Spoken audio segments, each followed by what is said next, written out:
아시아인 최초로 여자 스피드 스케이팅 500m 올림픽 2연패를 한 우리나라 선수가 있어요.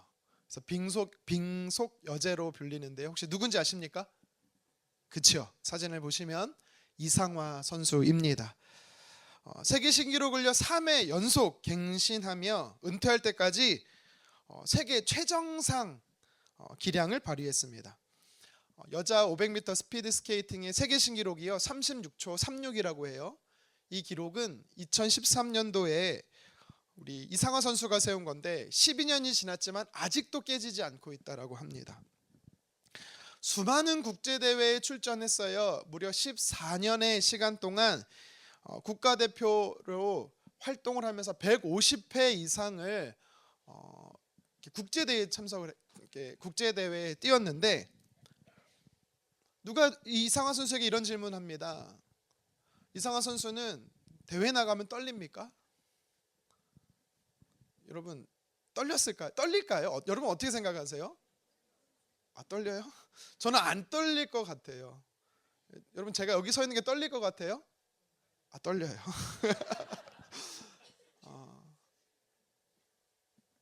근데 이상화 선수가 이상한 말을 해요. 뭐라고 말하냐면 안 떨렸어요. 근데 금메달을 따고 나니까 다음부터는 떨렸어요. 이런 말을 합니다. 무슨 말일까요? 처음부터 떨렸으면 떨렸고 안 떨렸으면 안 떨려야지. 왜 중간에 갑자기 떨렸다 그럴까? 2010년도 이 밴쿠버 올림픽에서 이상화 선수가 첫 금메달을 따요. 그리고 나서 이렇게 떨리기 시작했다는 거예요. 2011년도부터. 계속해서 인터뷰를 들어봤습니다. 운동선수에게 있어서 가장 꿈의 대회가 뭡니까? 올림픽이잖아요. 올림픽에서 금메달을 따게 되면 이 금메달 리스트라는 타이틀이 계속 따라다닌대요. 이게 부담감으로 온다는 겁니다. 그래서 그 다음부터 떨리게 되었다라고 이야기를 해요.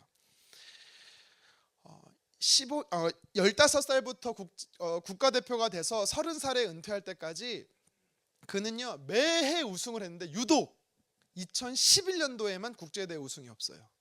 떨려서. 물론 2위 했다고 합니다. 마음을 다잡고 열심히 노력해서 이듬해인 2012년부터 다시 또 우승을 했는데요.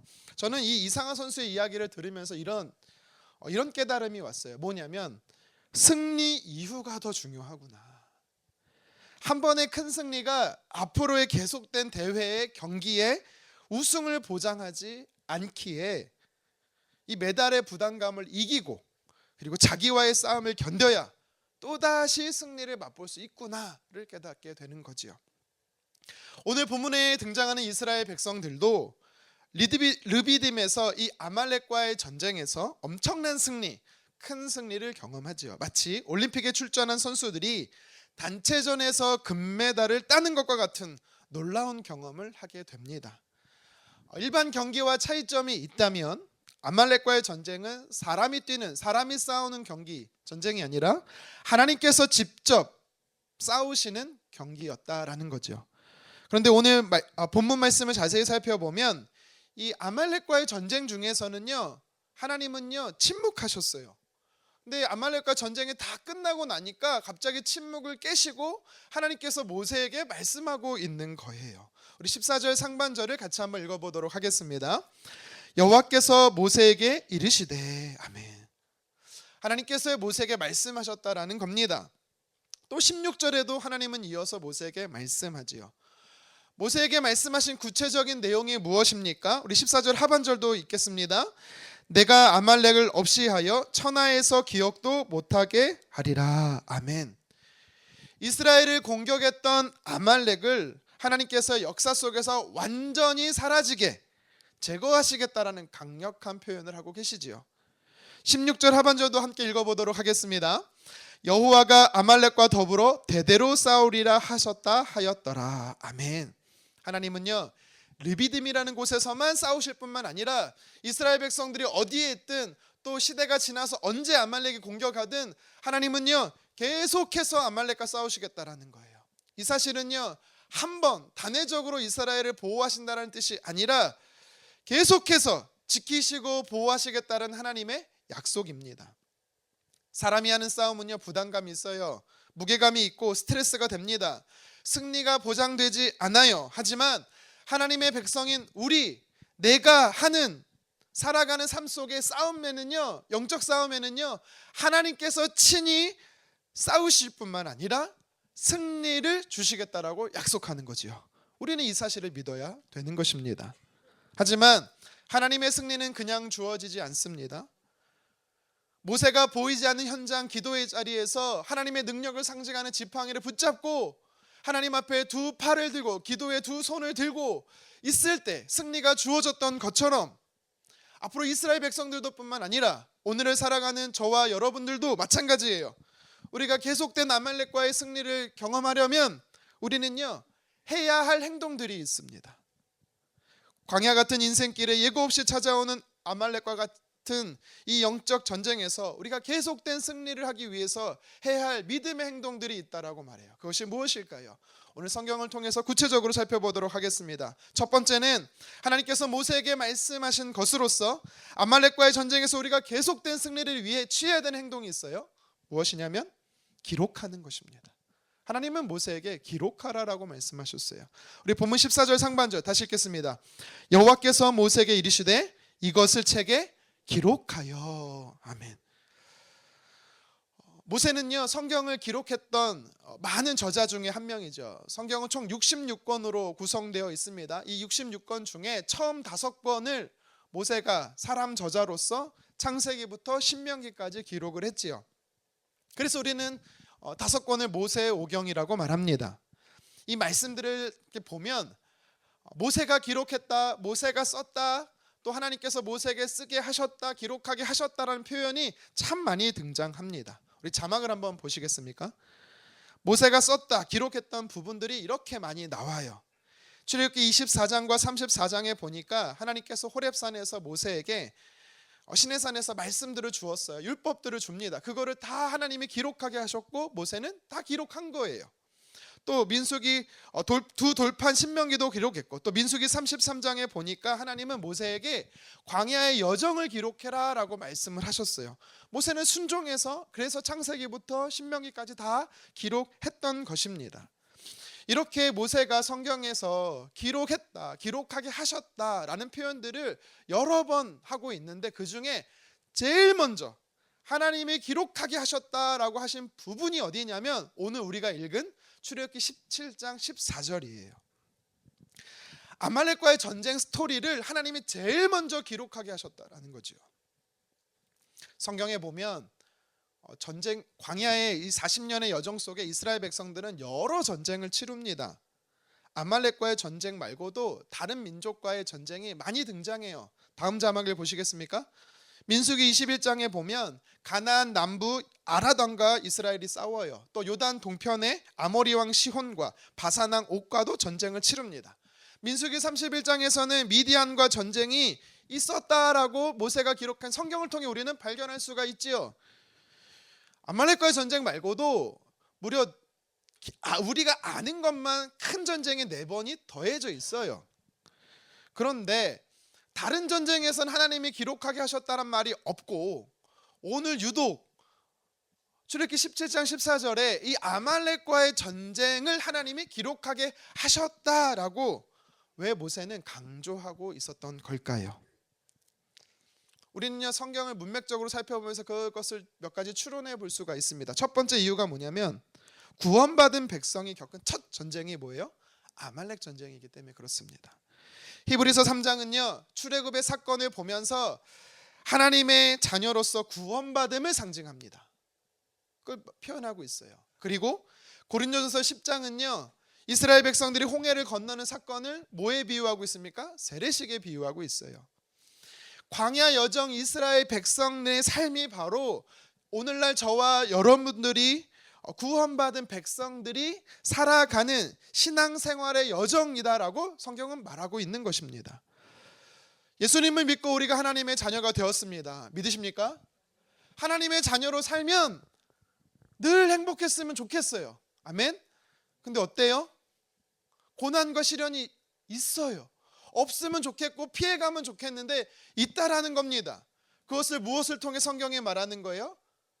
구원받은 백성 이스라엘 백성들이 아말렉의 공격을 받았다는 이 사실을 통해서 성경이 우리에게 이야기하고 있는 거죠.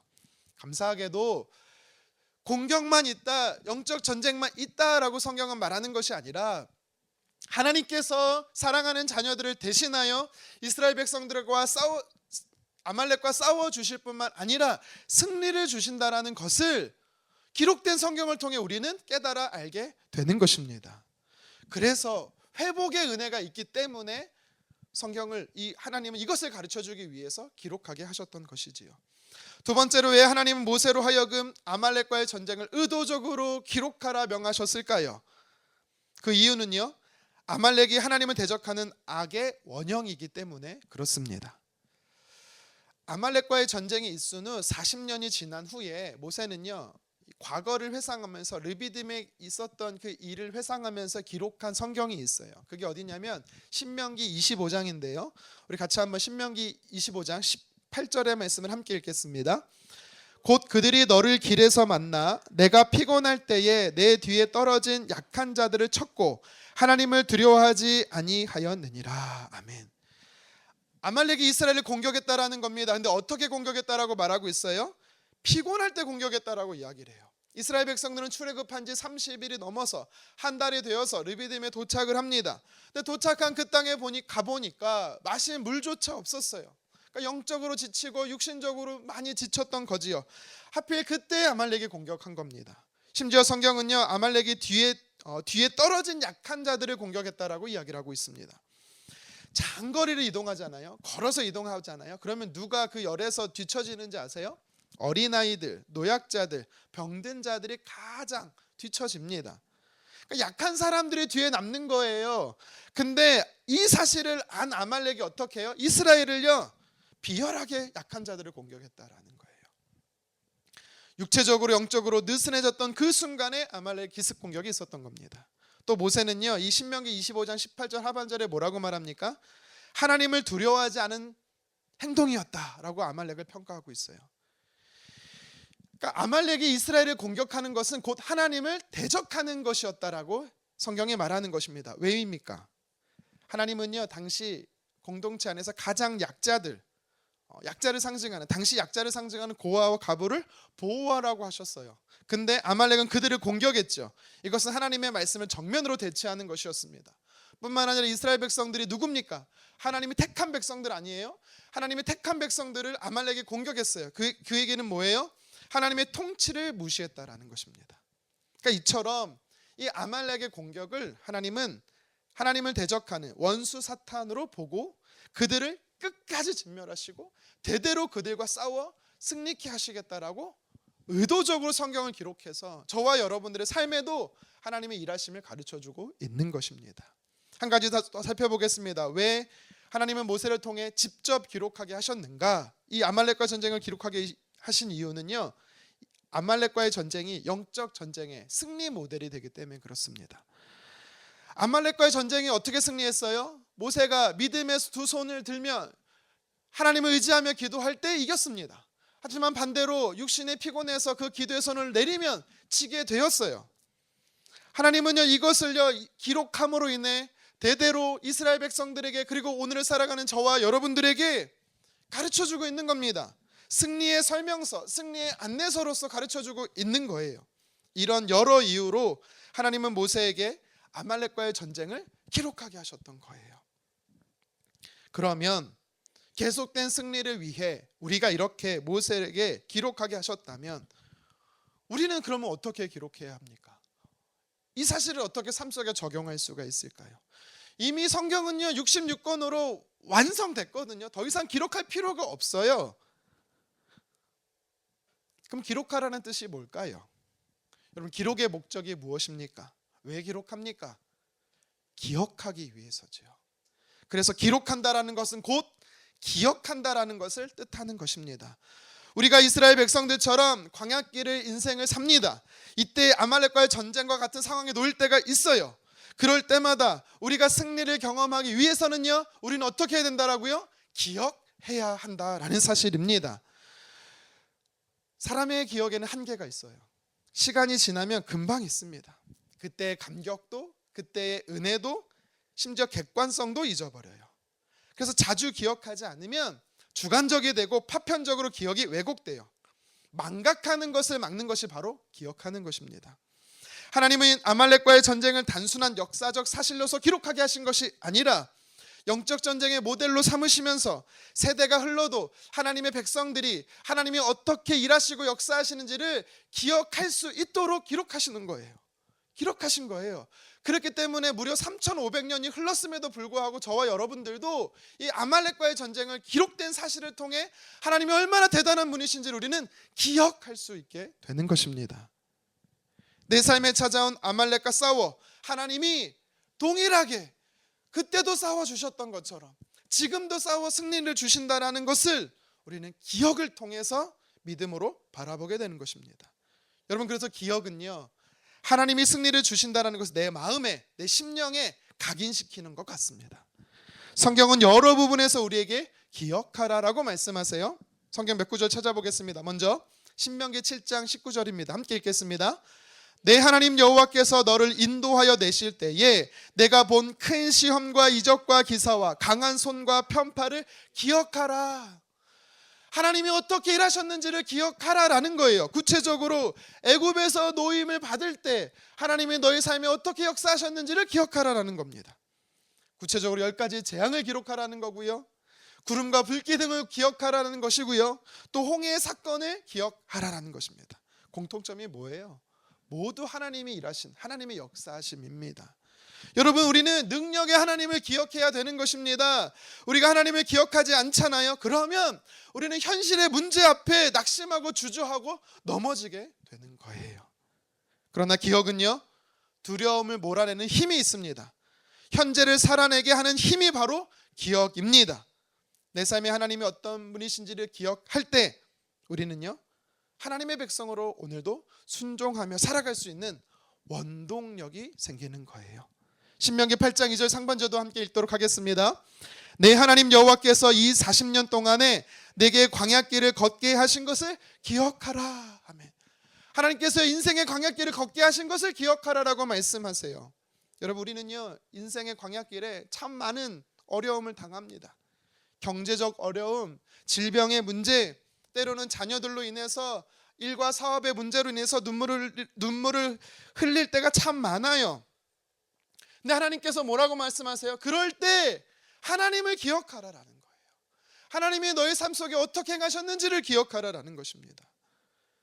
여러분, 광야의 시련은 단순한 고난이 아닙니다. 하나님이 나를 빚어가시는 겸손의 자리예요. 부족함의 자리가 아니라 하나님이 공급하시는 채워줌의 자리로 경험되는 시간이 바로 광야길이에요.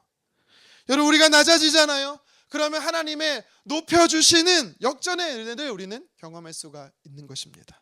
누가 이 은혜를 경험합니까? 하나님을 기억하는 자가 경험합니다. 성경 한 구절만 더 찾아볼까요? 요한계시록 2장 5절 상반절입니다. 그러므로 어디서 떨어졌는지를 생각하고, 아멘. 여기서 생각하다라는 단어가 바로 기억하다라는 단어예요. 부활하신 주님께서, 예수님께서 에베소 교회 성도들을 향해 말씀합니다. 기억하라라고. 무엇을 기억해야 할까요? 왜 처음 사랑을 잃어버렸는지, 왜 그 사랑이 식었는지, 사라졌는지를 기억하라라는 것입니다. 기억을 통해서 다시 말씀을 사모하고 예배의 감격을 회복하고 첫사랑을 다시 찾으라고 하나님께서 말씀하시는 거예요. 여러분, 우리는 기억할 때 하나님을 더 사랑할 수가 있습니다. 우리가 하나님을 기억할 때 하나님이 베푸시는 은혜를 우리는 누릴 수 있게 되는 거예요. 그리고 하나님을 기억할 때 하나님의 인도하심을 받게 됩니다. 왜 내가 지금 나의 신앙이 약해졌습니까? 왜 내 신앙이 바닥을 치고 있습니까? 하나님을 기억하지 않기 때문에 그렇습니다. 과거의 내 삶에 하나님이 어떻게 일하셨는지를 잊어버리니까, 망각하니까 현실의 현재의 삶에 하나님이 보이지 않는 거예요. 기록된 성경을 통해서 하나님께서 그의 사랑하는 백성들에게 어떻게 일하시는지를 우리가 기록된 것을 기억하지 않으니까 우리는 또 하나님을 발견하지 못하게 되는 것입니다. 기억을 잘해야 합니다. 하나님과의 뜨거운 만남, 인격적인 교제, 첫사랑을 기억해야 합니다. 하나님이 내 삶에 얼마나 놀랍게 일하셨는지를 우리는 직접적인 경험과 간접적인 경험을 같이 잘 기억해야 돼요. 기억하는 것은 하나님의 은혜를 붙드는 것입니다. 기억은 우리가 계속해서 믿음으로 살도록 하는 버팀목이 됩니다.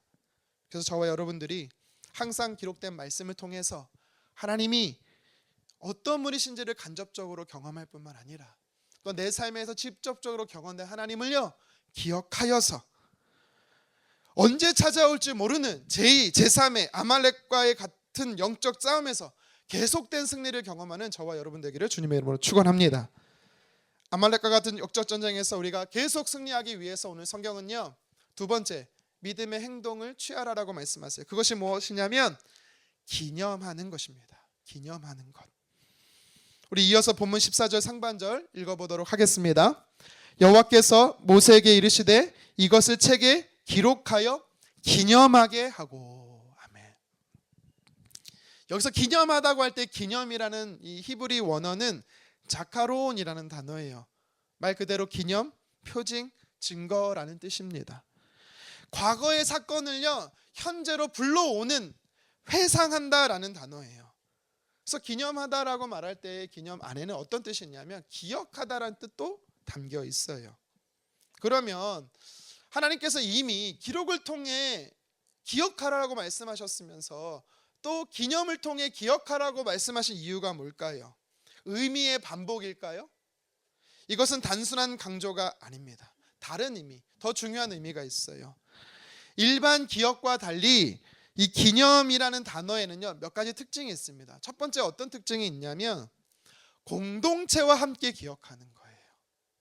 일반 기억은 개인의 기억이라면 기념할 때의 기억은요 공동체가 함께 기억하는 것입니다. 정해진 시간과 정해진 날짜를 기념해서 지키는 거예요. 이스라엘 백성들이 유월절을 기념했지요. 또 무엇을 기념했습니까? 절기들을 기념했어요. 대표적으로 우리 유월절 절기를 한번 찾아볼까요? 출애굽기 12장 14절을 함께 읽어보도록 하겠습니다. 너희는 이 날을 기념하여 여호와의 절기를 삼아 영원한 규례로 대대로 지킬지니라. 아멘. 이스라엘 백성들은요 이스라엘 백성들이 영원히 지키라고 했어요. 언제 유월절 절기를 지켰냐면 첫 해 14일에 첫 번째 달 14일에 이스라엘 백성들은 유월절 절기를 꼭 지켰습니다. 유월절이 뭡니까? 하나님께서 이스라엘 백성들을 애굽에서 종되었던 상태에서 건져내시는 구원하신 사건을 이야기하는 거죠.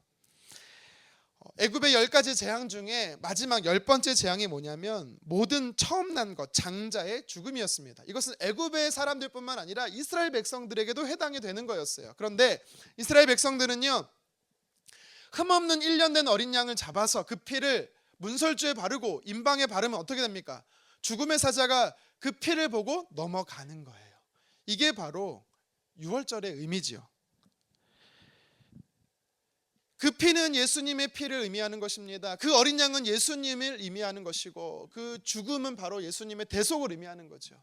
우리는 십자가에 죽으신 그 예수님, 부활하신 그 예수님을 믿을 때 하나님의 자녀로 구원받는 것입니다. 이스라엘 백성들은 똑같아요. 그 어린 양을 바라볼 때, 그 피를 바라볼 때 살아나는 것입니다. 구원 얻는 것입니다. 이처럼 이스라엘 백성들은요 유월절 절기를요 혼자가 아니라 공동체가 정해진 날짜에 기념했어요. 함께 기억했습니다. 그때마다 이스라엘 백성들은요 공동체의 정체성을 기억하게 되는 것이죠. 그리고 함께 기념하여 기억할 때마다 그들은요 구원받은 은혜 받은 백성으로서 어떻게 살아야 할지를 도전받게 되었던 것입니다. 그리고 일반 기억과 달리 기념하라고 할 때의 특징이 있어요. 어떤 특징이 있냐면 기념물을 통해, 기념비와 같은 기념물을 통해 기억하는 것입니다. 이스라엘 백성들은요 가나안에 들어갈 때 요단을 걸어서 들어가지요. 창일하게 흐르던 요단강을 하나님께서 멈추게 하셨어요. 그리고 나서 하나님은 여호수아에게 말씀하시지요. 이 사건을 기념하라. 어떻게 기념합니까? 각 지파에 한 사람씩 나와서 그 요단강에서 큰 돌을 가져다가 12돌을 한꺼번에 쌓지요. 기념비로 기념물을 세웁니다. 우리 여호수아 4장 7절 하반절 말씀을 같이 읽겠습니다. 이 돌들이 이스라엘 자손에게 영원히 기념이 되리라 하라 하니라. 아멘. 12개의 돌은요, 돌탑, 그냥 단순한 돌탑이 아니고 하나님께서 요단강을 멈추신, 기적을 행하신 놀라움을 상징하는 증표였던 것입니다. 공동체가 경험한 하나님의 증표였어요. 이것은 단순히 이스라엘, 현존하는 이스라엘 백성들뿐만 아니라 그들의 후대에 다음 세대들도 그 돌들을 보면서, 돌탑을 보면서 하나님이 어떤 분이신지, 조상의 하나님이 어떤 분이신지, 그러면 오늘 내 삶에, 우리의 삶의 하나님은 얼마나 능력의 하나님이신지를 그들은요, 그 증표를 보면서 하나님을 기억하게 되는 것입니다. 14절에 하나님께서 모세에게 이렇게 기념하라, 공동체와 함께 기억하라 말씀하시니까 모세가요 15절에 어떻게 합니까? 우리 15절 말씀을 같이 한번 읽어보겠습니다. 모세가 제단을 쌓고 그 이름을 여호와 니시라고 하고. 아멘. 제단을 쌓았다라고 말해요. 제단을 쌓았다라는 게 어떤 의미입니까? 하나님을 예배했다라는 거예요. 모세 혼자 예배한 게 아니라 온 이스라엘 백성들이 함께 하나님을 예배한 것입니다. 그냥 예배한 것이 아니죠. 아말렉과의 전쟁에서 놀라운 승리를 주신 그 하나님을 높여드린 겁니다. 눈에 보이게 하는, 기억하게 하는 표징이 바로 이 제단이었어요. 이름을 어떻게 붙입니까? 여호와 니시라고 붙이죠. 승리의 깃발, 다시 말해 하나님이 승리케 하셨다라는 의미로 제단에 이름을 붙입니다. 그 아말렉과의 전쟁을 직접 경험했던 이스라엘 백성들뿐만 아니라 후대의 사람들이 여호와 니시라는 이름의 제단을 볼 때마다 그들은 무엇을 기억하는 거예요? 하나님이 아말렉과의 어떻게 싸워서 어떤 승리를 주셨는지를, 그리고 오늘을 살아가는 우리들에게 하나님이 어떤 은혜를 베푸시는지를 그들은요 기억하게 되었던 것입니다. 기념물로서 함께 기억하게 되었던 거죠. 자, 그렇다면 공동체가 함께 기억하고 기념물로 함께 기억하는 이 기념이 오늘 이 시대 우리에는 어떻게 삶에 적용할 수 있을까요? 신약 시대를 사는 공동체가 함께 기억하는 기념은 바로 예배입니다. 더 정확히 말씀드리면 공동체 예배예요. 예배는 혼자도 드릴 수 있습니다. 하지만 공동체로 모여서 드리는, 예배 드리는 것이 바로 기념하는 거예요. 그래서 우리가 매 주일마다 정해진 시간에서 정해진 장소에서 왜 모여서 예배합니까? 그 정당성이 바로 오늘 이 기념에서 시작이 되는 거예요. 예배를 통해 우리는 무엇을 기념해야 합니까? 공동체로 우리가 모여서 함께 무엇을 기억해야 돼요? 하나님의 일하심이에요. 하나님이 어떤 분이신지 기록된 말씀을 통해서 하나님은 얼마나 위대하시고 크시고 살아계신 하나님인지를 우리는요 오늘도 기억하고 오늘도 기념하는 것입니다. 그래서 예배는 무형의 기념비가 되는 것입니다. 오늘 본문의 이스라엘 백성들과 같이 우리는 여호와 니시, 승리의 하나님을 공동체로 함께 기억해야 되는 것입니다. 뿐만 아니라 창세기 22장에서 나오는 것처럼 미리 예비하시고 미리 준비하시는 여호와 일의 하나님을 우리는 또 기억할 수가 있어요. 그 밖에도 우리는 어떤 하나님을 기억해야 합니까? 치료의 하나님 여호와 라파의 하나님을 기억하는 것이고요, 평강의 하나님 여호와의 샬롬, 능력의 하나님 엘샤다이의 하나님을 우리는 예배 가운데 기억해야 되는 것입니다. 왜 나는 예배가 지루하고 따분하게 느껴지는가? 여러분, 그 책임은요 물론 저에게도 좀 있을 수 있어요. 설교가 딱딱하고 재미없고. 그것보다 왜 내 삶에 예배에 감격이 없는가? 절차와 형식으로 생각해서 그래요. 시간 때우기로 참여하기 때문에 그렇습니다. 예배는 하나님이 어떤 분이신지를 기억하는 것입니다. 성경 속에 역사하시는 하나님, 그 하나님이 성경에 갇혀 계신 하나님이 아니라 오늘도 살아 역사하시는 하나님으로서 내 삶에, 우리의 가정에, 우리의 일터와 우리의 몸된 교회에, 주의 몸된 교회 위에 하나님이 얼마나 역동적으로 일하시는지를 우리는 기억하는 거예요. 그래서 예배에는 감격과 감동과 눈물이 있는 것입니다. 정기적으로 모이고 또 할 수만 있다면 자주 모여서 하나님을 기념하기 원합니다. 하나님을 예배해야 해요. 왜입니까? 우리는 일상에서 너무 쉽게 잊어버려요. 너무 쉽게 하나님을 망각합니다. 하나님을 망각하는 자에게 나타나는 특징이 있어요. 두려워합니다. 근심하고 염려해요. 감사가 사라지고 불평하고 원망합니다. 그리고 자기 힘만으로 살려고 합니다. 또 마음이 굳어져 교만해 자신만 옳다라고 주장을 해요. 여러분, 이 중에 한 가지라도 내게 속했잖아요. 그러면 그 사람은 바로 하나님을 필요한 사람, 하나님이 필요한 사람, 하나님을 기념해야 되는 사람이에요. 제가 그래요. 기념은 공동체에서 함께 하나님을 예배할 때 실현되는 것입니다. 공동체 예배와 함께 오늘날 우리가 하나님을 기념할 수 있는 방법이 한 가지 더 있습니다. 무엇이냐면 성도의 교제예요.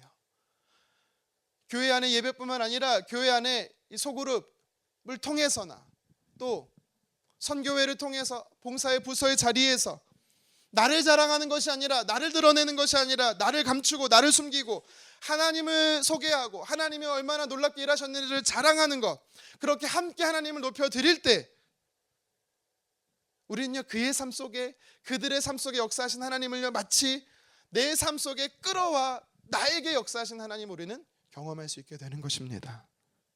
저는 여러분들이 진짜 건강한 신앙생활, 행복한 영적 생활을 하시기를 정말 간절히 축원합니다.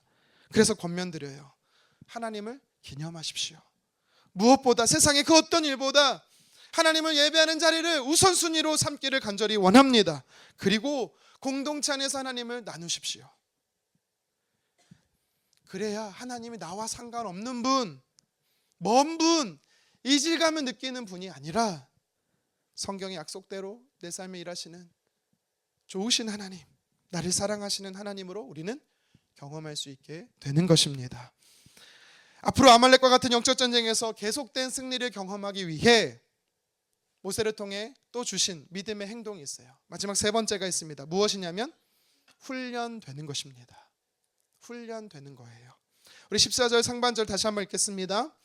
여호와께서 모세에게 이르시되 이것을 책에 기록하여 기념하게 하고 여호수아의 귀에 외워 들리라. 아멘. 귀에 외워 들리라. 여러분, 이건 단순히 암송시키라 라는 그런 뜻이 아닙니다. 잊어버리지 않도록, 기억할 수 있도록 훈련시키라라는 거예요. 그러니까 여호수아는요, 훈련되어졌다라고 성경은 이야기하는 것입니다. 모세는 하나님께서 이렇게 말씀하시고 나서 여호수아를 양육했습니다. 왜 하나님은 모세를 통해서 여호수아를 양육하게 하셨을까요? 여호수아가 모세의 후계자니까? 여호수아가 이스라엘 백성들을 가나안 땅에서 인도할 두 번째 영적 지도자가 되니까? 네, 물론 맞을 수 있죠. 그런데 이 대답은 반쪽짜리 답이에요. 이보다 더 중요한 이유가 있었습니다. 무엇이냐면 아말렉과의 전쟁 중에 여호수아는 어디에 있었죠? 보이는 현장에 있었어요.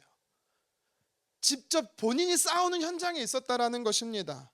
물론 여호수아는 모세의 명령에 순종해서 그 현장에 있었던 겁니다. 하지만 모세는요, 어쨌든 자기가 든 칼로 인해서 완전한 승리를 거뒀던 사람이에요. 그래서 여호수아가 조금만 잘못 생각하잖아요. 이기적으로 생각하잖아요. 아말렉과의 전쟁의 승리의 원인이 어디에 있는지 그는 어떻게 생각하는지 아세요? 목숨 걸고 싸웠던 자신, 그리고 자기와 함께했던 이스라엘 군사들에게 있다라는 착각의 함정에 쉽게 빠질 수 있는 것입니다. 여러분, 우리도 그렇습니다. 인생의 주어를 하나님이 아니라 나로 바꾸잖아요. 그러면 하나님의 놀랍게 일하신 역사가요 180도 바뀌는 거예요. 다니엘 기도의 간증자로 오시는 분들도 마찬가지지요. 하나님 빼버리면 모두 자기 자랑밖에 되지 않는 거예요. 그래서 하나님은 모세를 통해 아말렉과의 전쟁은 철저히 하나님이 주관하신 전쟁, 하나님을 의지하는 기도할 때 승리를 하고 그 의지하는 손이 내려오게 되면 지고, 하나님이 개입하심으로 아말렉과의 전쟁은 승리하게 됐다라는 사실을요 의도적으로 모세의 귀에 들리게 했다라는 것입니다.